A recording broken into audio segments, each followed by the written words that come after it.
What if you knew right in this second that you've been prepping the wrong way all this time, and it will almost certainly guarantee that you'll lose all your food, water, ammo, gold, and your loved ones killed? You would probably panic and break the bank to get to a $500 a seat seminar and believe those so-called survival gurus know what they're talking about. But unfortunately, that could be the biggest mistake of your life, costing you more than you've ever imagined. And in the next few moments, you will be shocked, as I was, to discover that the common yet criminally ineffective techniques found out there will help you starve, end up in a FEMA camp, broke, in jail, or dead. Even though it's not your fault, you didn't know better. How could you when no one told you that having a tall fence around the house screams valuable things inside, especially during a disaster? Or that the basement is the first place looters and the government look for stockpiles, or focusing too much on food and ammo and not enough on water is a death sentence.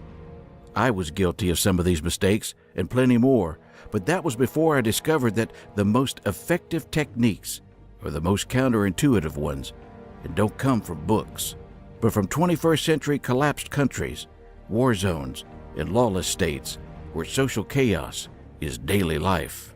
And where not having money or time to prepare doesn't stop real-world preppers from surviving and thriving. These are men that use their wit, cleverness, and experience to create survival techniques that tackle the unexpected developments of a modern-day disaster. And I can understand that you're skeptical about what I'm saying. I would be too, if it wasn't for a near-death experience that turned everything I knew about surviving on its head. Even though I was a U.S. Army officer for over 25 years. My name is Scott Rogers, and I've been a prepper for the better part of a decade.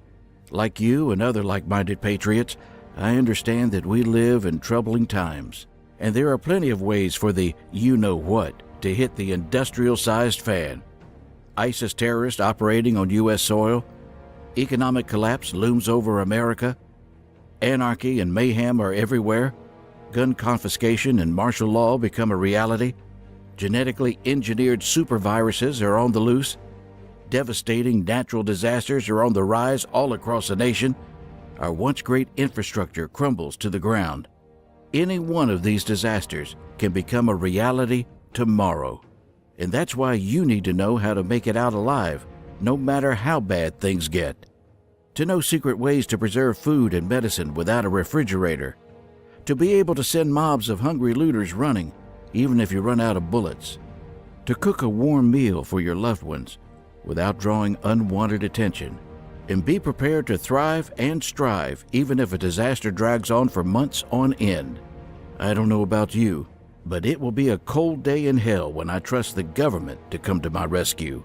Like Ronald Reagan once said, the 10 most terrifying words you'll ever hear are, "I'm from the government, and I'm here to help you." That's why I know that if I don't do everything in my power to ensure my loved ones survive during the next big disaster, no one will. And I thought I had obtained that power until 2.5 years ago, when I saw a seasoned prepper thrown out of his home like a rag doll, betrayed by his own prepping during an outburst of social chaos, and was brutally bludgeoned to death by a vicious mob. And I'll tell you all about an unlikely prepper, a 65-year-old arthritis-riddled Venezuelan whose story will make you question everything you know about SHTF preparedness and will pull the curtain back on a few simple, effective, battle-tested techniques that are guaranteed to keep you well-fed and protected, even when vicious gangs are beating up old people and deranged psychopaths are killing others just for fun. I'll hand over all these secrets and much more, but first, let me tell you about my brush with death. I was in Venezuela when it all went wrong, and witnessed what looked like the rehearsal for what will come to America in the near future. It was February 9th, 2014, when I landed in Caracas, Venezuela, to visit my brother David. He'd been teaching English to a local high school for a little over 7 years. I made it over to his house in a nice, quiet neighborhood, not so different from my own. But just 2 days later, our warm family reunion turned into a fight for survival Venezuela was in the midst of a deep economic, political, and humanitarian crisis. The chronic shortage of basic goods like food, water, and even toilet paper made life a living nightmare.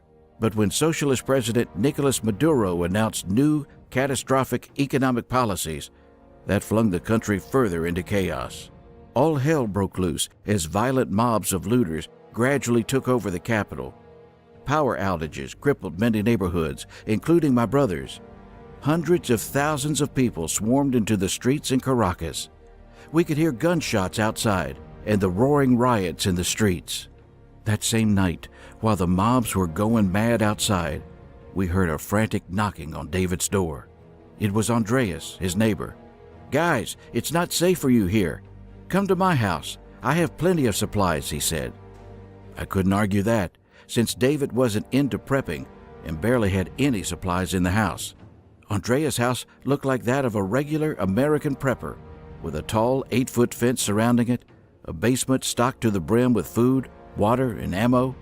He also carried a 9mm with him at all times and had an AK-47 and AR-15 in his safe room.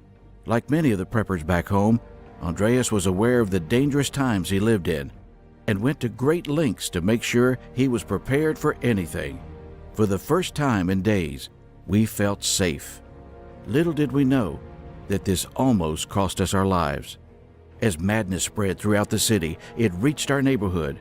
David and I had just finished lighting a cooking fire at the back of the house when we heard frantic shouting outside the house.